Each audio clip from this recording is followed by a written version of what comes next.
2G licence की बोली के बाद सरकार फिर विवादों के घेरे में आ गई है।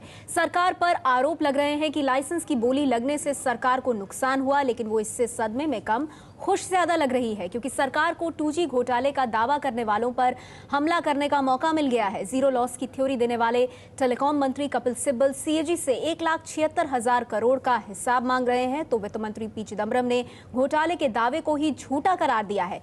सवाल यह है कि क्या 2G घोटाला हुआ ही नहीं था?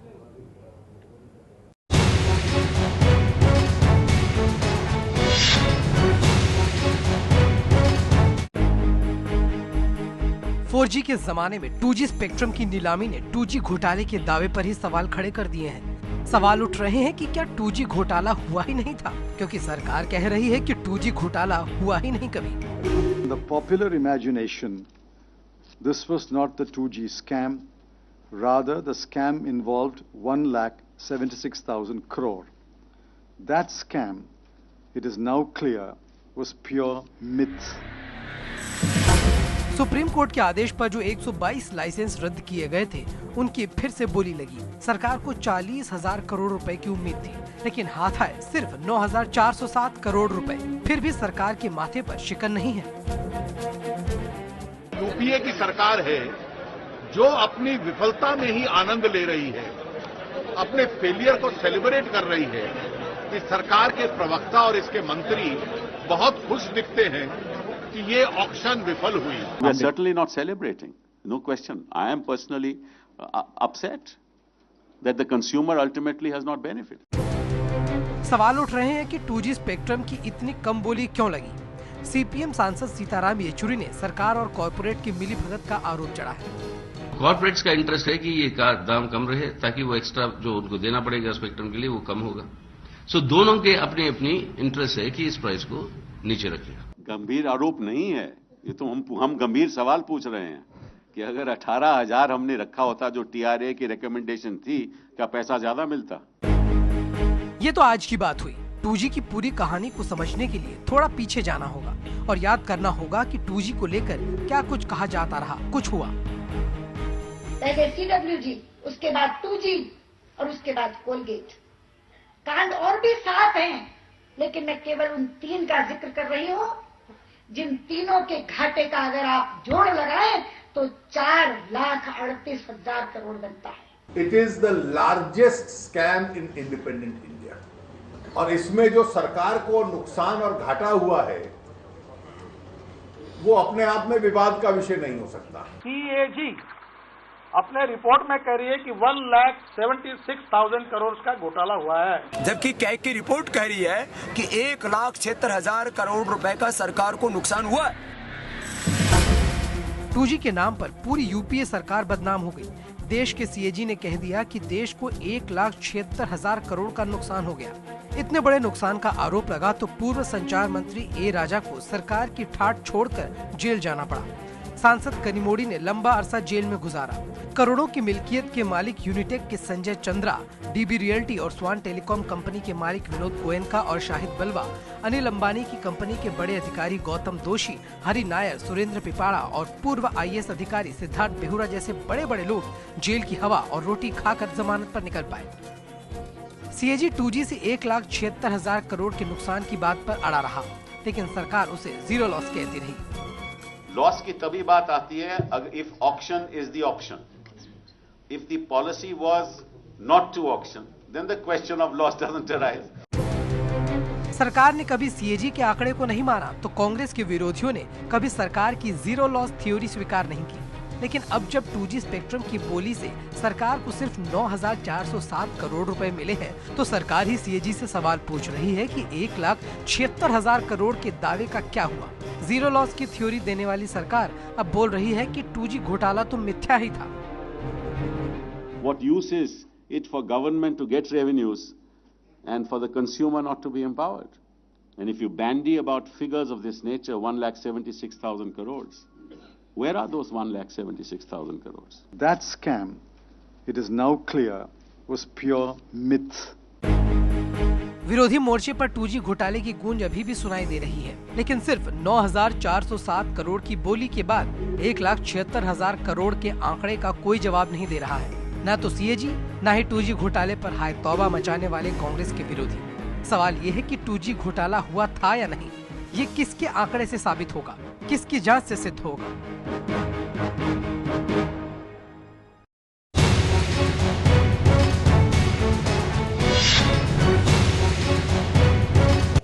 तो बड़ा सवाल बना हुआ है कि क्या 2G घोटाला हुआ ही नहीं था, किसकी जांच से ये आखिरकार सिद्ध होगा। सभी खास मेहमान हमारे साथ इस चर्चा में मौजूद हैं। हमारे साथ मौजूद हैं कांग्रेस के नेता जगदम्बिका पाल जी, साथ ही बीजेपी के वरिष्ठ नेता और प्रवक्ता प्रकाश जावड़ेकर जी हमारे साथ इस चर्चा में जुड़ गए हैं। आनंद प्रधान साहब, आर्थिक मामलों के विशेषज्ञ, हमारे साथ इस चर्चा में मौजूद हैं। हमारा कांग्रेस.com के को फाउंडर संजय झा हमारे साथ जुड़ गए और साथ ही मेरे वरिष्ठ सहयोगी विजय विद्रोही भी इस चर्चा में हमारे साथ मौजूद हैं। प्रकाश जावड़ेकर जी, मेरा पहला सवाल आपसे, जिस तरह से 2G स्पेक्ट्रम की नीलामी को लेकर निराशा हाथ लगी है और सीएजी के 1,76,000 करोड़ के आंकड़े पर सवाल उठ रहे हैं, ऐसे में अब बड़ा सवाल ये पूछा जा रहा है क्या कि 2G घोटाला कभी हुआ ही नहीं था, जिस तरह से चिदम्बरम साहब इसे मिथ्या बता रहे हैं। ये तो सरकार की यानी क्या कहे, बेशर्मी शब्द यूज में हमेशा नहीं करता कभी, लेकिन एक हद हो गई कि साफ बात है, सीएजी ने रिपोर्ट दिया था कि 2008 में, जब 2007 और 8 में ये चर्चा चल रही थी कि ये स्पेक्ट्रम जब बहुत डिमांड में था और लोगों को बहुत उसके लिए कीमत देने के लिए तैयार थे, तब नीलामी करनी चाहिए थी तो इतना पैसा मिल सकता था। अब उस समय नीलामी नहीं की। अब 2012, 2008 तो नहीं है, और 2008 की बाद आज 2012 में नीलामी असफल रही, वो भी मैं मानता नहीं, क्योंकि 122 में केवल 22 लाइसेंस बिके हैं और 22 लाइसेंस में 122 में जितने मिले थे उससे 200 करोड़ ज्यादा ही मिले हैं। तो जब 122 का पूरा हिसाब लगेगा तो पता चलेगा कि पिछली बार जो मिला था उससे ज्यादा हुआ। और ये ऑक्शन सरकार ने नहीं किया, ये सुप्रीम कोर्ट के कारण किया है, क्योंकि घोटाला हुआ था। सुप्रीम कोर्ट नहीं तो 122 रद्द क्यों करता लाइसेंस? तो क्या सुप्रीम कोर्ट भी गलत, सीएजी गलत और वो ट्राई गलत, केवल कांग्रेस सही? जावड़ेकर साहब, बहुत अहम बातें आप उठा रहे हैं। हमारे साथ जगदम्बिका पाल मौजूद हैं, उनसे इसका जवाब हम ले लेते हैं। जगदम्बिका पाल जी, प्रकाश जावड़ेकर जी कह रहे हैं कि आप गलत दिशा में जा रहे हैं। 2008 में कितना नुकसान सरकार को हुआ वो बात सीएजी ने जाहिर की थी 1,76,000 के आंकड़े से, आप उसको 2012 से उसकी तुलना क्यों कर रहे हैं? दूसरा, आपने सिर्फ 22 लाइसेंसेस का ऑक्शन किया है, अभी बाकी लाइसेंसेस बचते हैं, तो जो सरकार कह रही है कि सब कुछ मिथ्या है, वैसा नहीं है। देखिए, एक तो हम और प्रकाश जावड़ेकर जी दोनों लोग पब्लिक अकाउंट्स कमेटी में मेंबर साथ साथ रहे हैं। अब मैं पब्लिक अंडरटेकिंग कमेटी में चला गया हूं। आखिर पीएससी का रोल क्या है, पीयूसी का क्या रोल है? हम दोनों का ये रोल है कि अगर सीएजी के द्वारा कोई रिपोर्ट पार्लियामेंट में दी जाए और पार्लियामेंट फिर उसको संदर्भित करती है, तो इससे साफ है कि सीएजी की रिपोर्ट कोई अंतिम रिपोर्ट नहीं होती है। सीएजी की एक ऑडिटेड रिपोर्ट होती है जो पार्लियामेंट को मिलती है, वो फाइनल रिकमेंडेशंस उसकी पब्लिक अकाउंट्स कमेटी करती है या कॉर्पोरेशंस के लिए पब्लिक अंडरटेकिंग कमेटी करती है और डिपार्टमेंट्स मंत्रालयों के लिए पीएससी करती है। अब ये अगर जिस बात के लिए प्रकाश साहब कह रहे हैं, मैं पूछना चाहता हूं कि 1,76,000 करोड़ की बात कही गई कि ये बड़ा, अभी मैं बयान सुन रहा था कि उनका अरुण जेटली जी का बयान था उस समय कि ये देश का अब तक हुआ सबसे बड़ा घोटाला है। मीन्स हमारी सरकार उस समय कह रही थी कि जीरो लॉस इसलिए हम कह रहे थे कि आज जब कोई, अभी आज सुप्रीम कोर्ट ने फैसला किया है, कल किया था, कि जिसमें यह कहा कि पॉलिसी डिसीजन का काम ये सरकार का है, पॉलिसी डिसीजन का काम सीएजी का नहीं है। और एक कॉन्स्टिट्यूशन हमारे यहाँ सेपरेशन ऑफ पावर करता है जो साफ संवैधानिक संस्थाओं में पावर का बंटवारा करता है। जगदम्बिका पाल जी, आप क्या कह रहे हैं? आप ये कहना चाहते हैं कि 1,76,000 करोड़ का जो आंकड़ा सीएजी ने दिया वो आधारहीन और मनगढ़ंत है?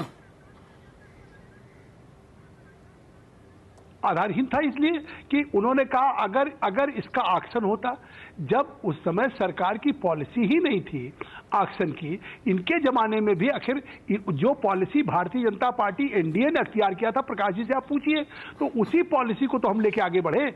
मतलब फिर अगर सीएजी कैसे ये कह सकती है कि आप इसको सवाल, अगर 2G स्पेक्ट्रम के सवाल पे कि अगर पॉलिसी हमारी ऑक्शन की नहीं थी और उस पे हमने फर्स्ट कम फर्स्ट सर्व को दिया और हमने तो उसको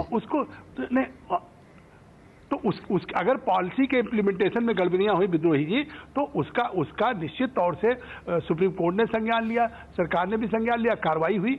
लेकिन सवाल यह है कि पॉलिसी की उसमें कहीं प्रक्रियात्मक गड़बड़ी हुई तो वो बात मैं मान सकता हूं, लेकिन पॉलिसी डिसाइड करने का काम सीएजी कर रही है। ठीक है, जगदम्बिका पाल जी आप कह रहे हैं कि पॉलिसी के इम्प्लीमेंटेशन में हो सकता है गड़बड़ी हुई हो, उससे आप मान रहे हैं। इसी बात को मैं आगे ले जाऊंगी, आपसे जानना चाहूंगी आनंद प्रधान जी, जो बात अब सरकार कह रही है कि पॉलिसी इम्प्लीमेंटेशन में हो सकता है गलती हुई हो, लेकिन 2G घोटाले जिसकी बात की जा रही है वो प्योर मिथ है, वो पूरी तरह मिथ्या है, आप इससे सहमत होंगे आनंद प्रधान जी?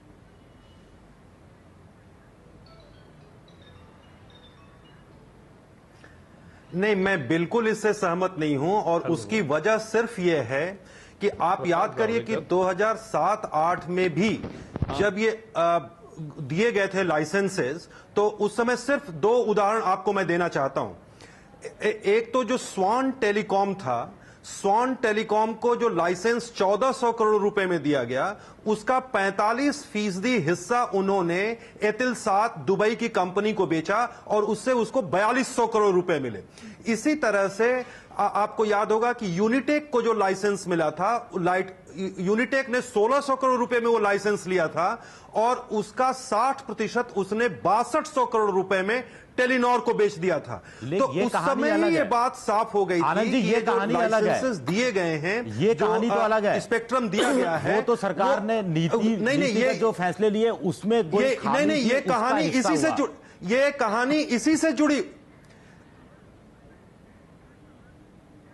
नहीं, नीतिगत रूप से ही उसमें गड़बड़ी थी, क्योंकि जो स्पेक्ट्रम की वास्तविक कीमत होनी चाहिए थी, वो कीमत वो सरकार ने नहीं ली, और एक तरह से औने पौने दामों में इन कंपनियों को दी गई, जिसको उन्होंने तुरंत विदेशी कंपनियों को बेच करके उसका 2 गुना 3 गुना 4 गुना पैसे कमाए। तो आज जो ऑक्शन हुआ, जो कल ऑक्शन हुआ, उस ऑक्शन में 9,407 करोड़ आया, तो आप 1,76,000 करोड़ का क्या आधार बन सकता है? नहीं, जो आप एक सवाल कह रहे हैं, उस सवाल का जवाब क्या हुआ? अगर इस ऑक्शन से 9,407 करोड़ आया, तो ये जो 1,76,000 करोड़ के जो उसके बारे में भी मैं सवाल उठा रहा हूं, उसके बारे में भी मैं आपसे कहना चाहता हूं कि वो जो पूरा मसला था कि 9,407 करोड़ रुपए मिले हैं अभी ताजा ऑक्शन में, उसमें जो 3 सबसे बड़े क्षेत्र थे, मुंबई, दिल्ली, कर्नाटक, जो लगभग इस पूरे जो 30,000 करोड़ रुपए के अनुमान था, उसका आधा से ज्यादा उन इलाकों से आना था, वहां पर कोई बिड ही नहीं हुई है, उसको कोई बिड ही नहीं किया गया। तो जितने सर्किल्स में किसी ने रोका तो नहीं है, किसी को रोका नहीं। सुप्रीम कोर्ट के आदेश से, चलिए इससे कई बातें सामने निकल कर आ रही हैं कि बेस प्राइस क्या इतना ज्यादा था कि कई कंपनियां सामने नहीं आई। ये एक सवाल उठता है, और एक सवाल ये भी उठता है कि 2008 की परिस्थितियां 2012 से अलग है क्या? ऐसे में दोनों परिस्थितियों की तुलना हो सकती है? हमें एक छोटे से ब्रेक के लिए रुकना पड़ रहा है, उसके बाद इन सभी सवालों का जवाब देंगे। आनंद जी, मैं आपके पास भी आऊंगी जी, बिल्कुल आपके पास भी आऊंगी, आपसे भी बात को आगे बढ़ाऊंगी, लेकिन बड़ा सवाल यही है कि क्या सरकार यहां पे किसी तरह से मिसलीड कर रही है 2008 की परिस्थितियों को 2012 से तुलना करके, या फिर वाकई में 2G घोटाला नहीं हुआ था?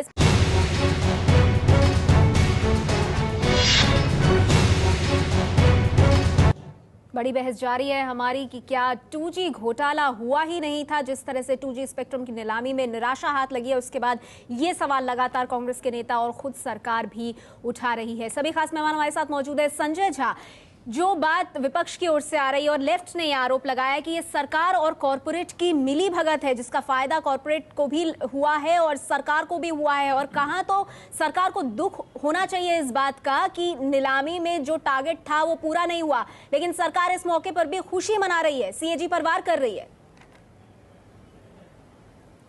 देखिए नेहा, सबसे पहले तो हमें ये बात तो बिल्कुल सिद्ध हो चुका है कि कैग ने जो 176,000 करोड़ का एक घोटाला का आरोप खुद कैसे उन्होंने लीक किया, क्यों किया, ये तो खैर बाद में जरूर एक न एक दिन उभर के सबके सामने जरूर आएगा, लेकिन वो बिल्कुल बेबुनियाद, बेकार और बकवास बात है।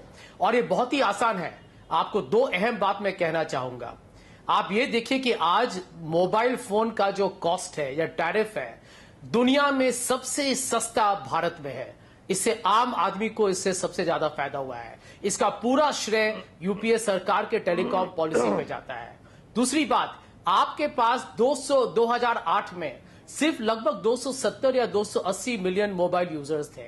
आज हमारे पास कम से कम 950 मिलियन यूजर्स हैं और हमारी टेली डेंसिटी 80% तक हो चुकी है। इसका पूरा श्रेय फिर यूपीए सरकार के टेलीकॉम पॉलिसी में है। जहां तक देखिए, सबसे बड़ा बात जो हमें सीखना चाहिए था कि कैग का जो रिपोर्ट जो है वो ये कैसे उन्होंने इतनी बेतुका बात की कि उन्होंने कहा कि 2G स्पेक्ट्रम का नीलामी होना चाहिए या होना चाहिए था, और उसको उन्होंने 2010 में जो 3G स्पेक्ट्रम जिसमें लगभग 70,000 करोड़ रुपया रेज किया गया था, उन्होंने लेकिन संजय, जिस ढंग से कांग्रेस के नेता कैग जैसी एक संवैधानिक संस्था के खिलाफ जिस ढंग से बातें कह रहे हैं, आपको लगता है वो बातें कहना ठीक है? मैं वही जवाब दे रहा हूं आपको कि एक अंडर ग्रेजुएट स्टूडेंट भी आपको ये बता सकता था कि ये प्रिंसिपल ऑफ वैल्यूएशन, जो सिद्धांत पे जो कैग ने ये लंबा चौड़ा ये रिपोर्ट निकाला, वो बिल्कुल गलत है। जैसे कोल पे भी रिपोर्ट बिल्कुल गलत है। और मैं ये प्रश्न पूछना चाहूंगा यहां पे कि आपने देखा था कि 3G स्पेक्ट्रम पे 70,000 करोड़ गवर्नमेंट को मिले रेवेन्यू, लेकिन उससे आम आदमी को कुछ फायदा नहीं हुआ है, क्योंकि 3G स्पेक्ट्रम के बाद टेलीकॉम कंपनीज का फाइनेंशियल जो स्वास्थ्य होता है वो बहुत कमजोर हो चुका है। संजय, आपकी इस बात पर प्रकाश जावड़ेकर जी अपनी प्रतिक्रिया देना चाहते हैं। जी प्रकाश जी, एक शब्द, आखिरी शब्द में बता रहा हूं, सुप्रीम कोर्ट ने क्या कहा? सुप्रीम कोर्ट ने आपने कुछ अहम बातें कही हैं, मुझे छोटे से ब्रेक के लिए रुकना पड़ रहा है। उसके बाद आपकी इस बात पर मैं प्रकाश जी की भी प्रतिक्रिया लूंगी। जिम्मेदारी नहीं है। और ये जानने की कोशिश करेंगे कि क्या वाकई में 2G घोटाला हुआ ही नहीं था, या सरकार सिर्फ एक मौका ढूंढ रही है इसके बहाने CAG पर वार करने का।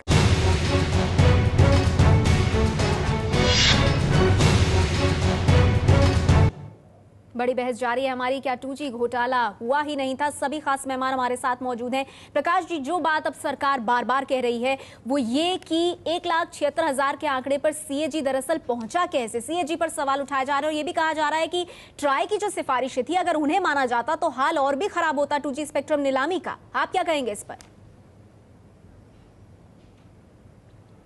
मुझे दो मुद्दे हैं इसमें। पहले तो सरकार का ये दावा कि कोई घोटाला ही नहीं हुआ, पहले तो लॉस नहीं हुआ था ये कह रहे थे, अब तो घोटाला ही नहीं हुआ था। लेकिन ऐसे कहते रहेंगे तो लोग कहेंगे कि कांग्रेस थी ही नहीं, वो गायब कर देंगे, क्योंकि लोग इतनी लूट को नहीं देख सकते। घोटाला हुआ, ये CBI ने कोर्ट में कहा है 30,000 करोड़ का घोटाला हुआ है। घोटाला हुआ इसीलिए सुप्रीम कोर्ट ने 122 लाइसेंस रद्द कर दिए। जैसे अभी मेरे मित्र ने कहा, कंपनियों की केसेस सारे सामने आ गए कि जिन्होंने आधे शेयर्स बेचे 8,000 9,000 करोड़ में। इसका मतलब उनके पास वो लाइसेंस 1,650 करोड़ में जो लिया उसके सिवा दूसरा एसेट नहीं था।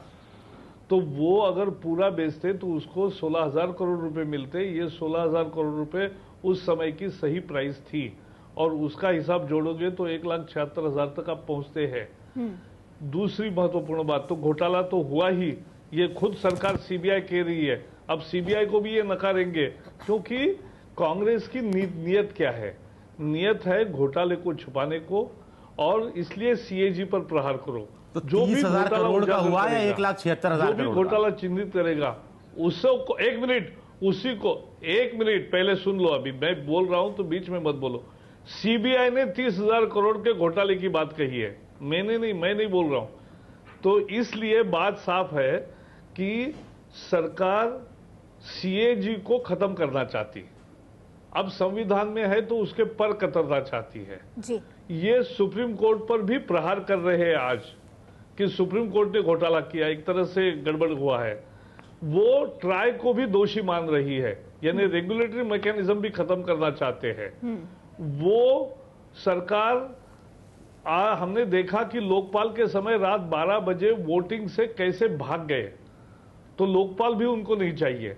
और तो और एक महत्वपूर्ण बात रहेगी कि हर एक कोई वॉचडॉग जो सीवीसी बनता है, तो उस पे ऐसा आदमी को बिठाना चाहते थे कि जो खुद संदेह के घेरे में थे।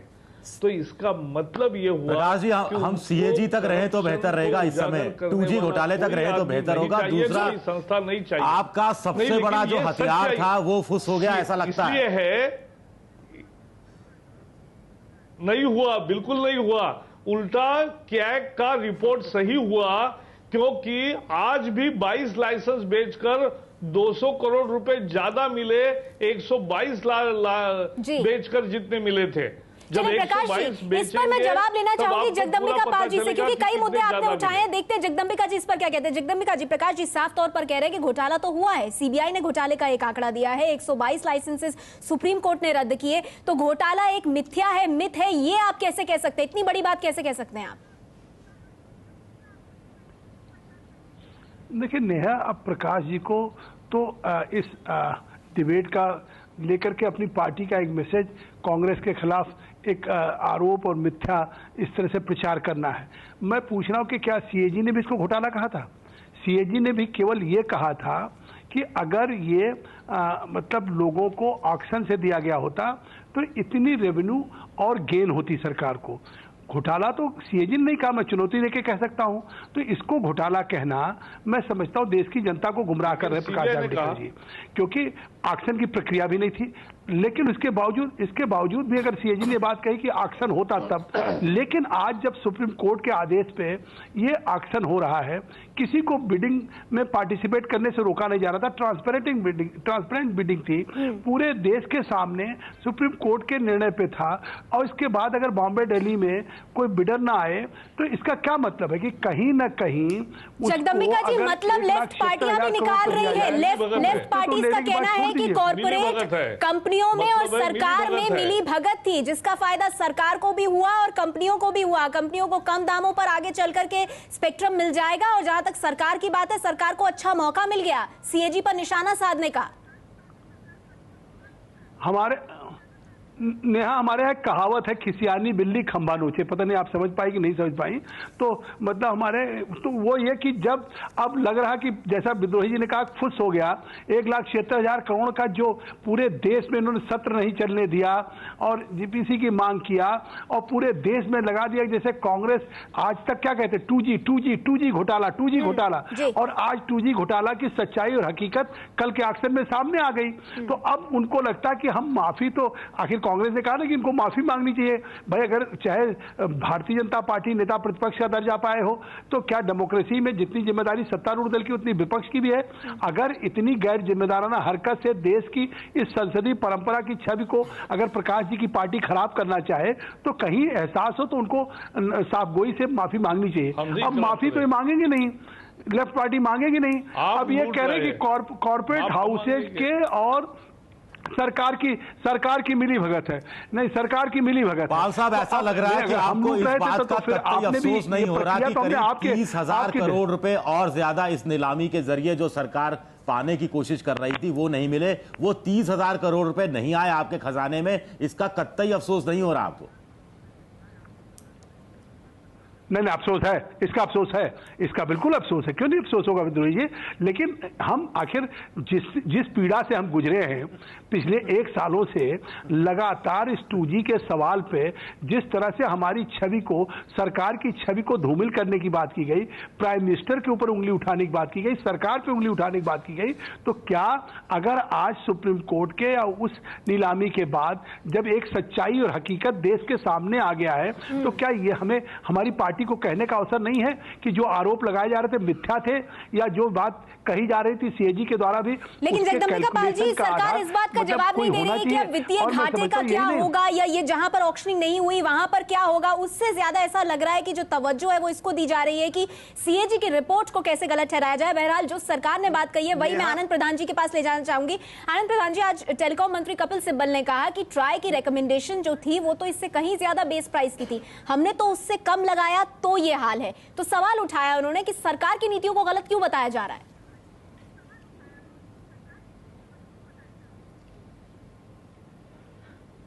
देखिए, मैं 2-3 जो मुद्दे हैं, जो फैक्ट्स हैं, उनको रख देना चाहता हूं।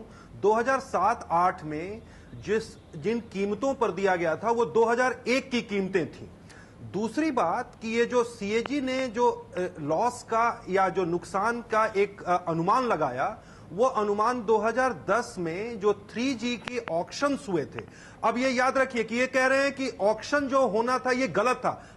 ये जो ताजा ऑक्शन के नतीजे आए हैं उसके आधार पर ये कह रहे हैं कि उस समय जो पॉलिसी थी वो बिल्कुल सही थी। तो जो 2010 में जब 3G का ऑक्शन किया गया, नीलामी की गई, तो क्या वो भी गलत? नहीं, ये नहीं कहा। हमने कहा उस समय ऑक्शन की पॉलिसी नहीं थी। सवाल है, नहीं, ये किसी ने नहीं कहा। आप ये बात कह करके ये आप कौन कहा है? आखिर आज ऑक्शन हुआ, इस पे कोई सवाल नहीं उठा रहा। उस समय ऑक्शन की पॉलिसी नहीं थी और सीएजी ने इस आधार पर कैलकुलेट किया कि यदि ऑक्शन 2G का होता तो 1,76,000 करोड़ के राजस्व की तो मिलते सरकार को। तो आप ये बात कैसे कह रहे हैं? राजस्व ऑक्शन के पॉलिसी को prime minister doctor Manmohan Singh ने मूव किया कि अब हम इस ऑक्शन को 2G हो, 3G हो, 4G हो, हम इसको भविष्य में ऑक्शन प्रणाली से हम देंगे। मेरी बात सुनिए, ऑक्शन प्रणाली को किसने पायलट किया? नहीं, प्रकाश जी से पूछिए। प्रकाश जी ने तो ऐसे एक एप्लीकेशन पे लोगों को स्पेक्ट्रम दे दिया, मतलब केवल एक एप्लीकेशन पे स्पेक्ट्रम दे दिया। डॉक्टर मनमोहन सिंह ने, उन्होंने कहा और उसके बारे में जिस तरह की बातें की जा रही हैं, मैं समझता हूं कि ये एक तरह से आप कोई एक जगदम्बिका पाल जी को रहे हैं, उनको मैं कहना चाहता हूं। ठीक है आनंद प्रधान जी, आपने अपनी बात कह दी, हम चर्चा को आगे भी ले जाएंगे, लेकिन प्रकाश जी आपको लगता है ये मौका सरकार ने ढूंढा है सीएजी पर निशाना साधने का? ये बात सिर्फ 2G स्पेक्ट्रम की नीलामी की नहीं है, ये बात इससे बड़ी है, शायद ये बात है सीएजी पर निशाना साधने की। इसीलिए वही मैं बता रहा हूं, विजय, अरे जनता इनसे पूछेगी कि आपने एक पूरा सत्र क्यों नहीं चलने दिया? पूरा एक लोकसभा का सत्र नहीं चलने दिया। क्यों बोलते हो? उसी के आधार पर हम इस नतीजे पर पहुंचे। आनंद प्रधान जी, मेरा सवाल प्रकाश जी से, मुझे ब्रेक भी लेना है। जी प्रकाश जी, आप बोलिए, संक्षेप में अपनी बात पूरी कीजिए। प्रकाश जी, एकदम बात साफ है। विजय विद्रोही जी ने कहा कि सीएजी तक सीमा रखिए, लेकिन सरकार सीएजी तक सीमित नहीं रखना चाहती। यही मैं बताना चाहता हूं, इनके नीति में और नियत में खोट है और इसलिए ये भ्रष्टाचार को कोई उजागर करे तो उसको निशाना बनाना चाहते, उसके पर कतरना चाहते। ये सीएजी पर जानबूझ के प्रधानमंत्री से लेकर मनीष तिवारी तक और अब सब लोग हमला कर रहे हैं, क्योंकि उनको सीएजी नहीं चाहिए, उनको लोकपाल नहीं चाहिए, उनको सीवीसी अच्छा नहीं चाहिए, उनको कुछ नहीं चाहिए जिससे इसका भांडा फूटे। और इसलिए ये भ्रष्टाचार की संस्था करना चाहते हैं। भ्रष्टाचार भारतीय जनता पार्टी को भारत का संसद नहीं चाहिए, यही मुद्दा है। चलिए एक छोटे से ब्रेक के लिए हमें रुकना पड़ रहा है। संजय, मुझे मालूम है आप भी कुछ कहना चाहते हैं, लेकिन एक छोटा सा ब्रेक में लूंगी, उसके बाद इस चर्चा को आगे बढ़ाएंगे कि क्या वाकई में घोटाला नहीं हुआ था या ये एक मौका है सरकार के पास सीएजी को आड़े हाथों लेने का।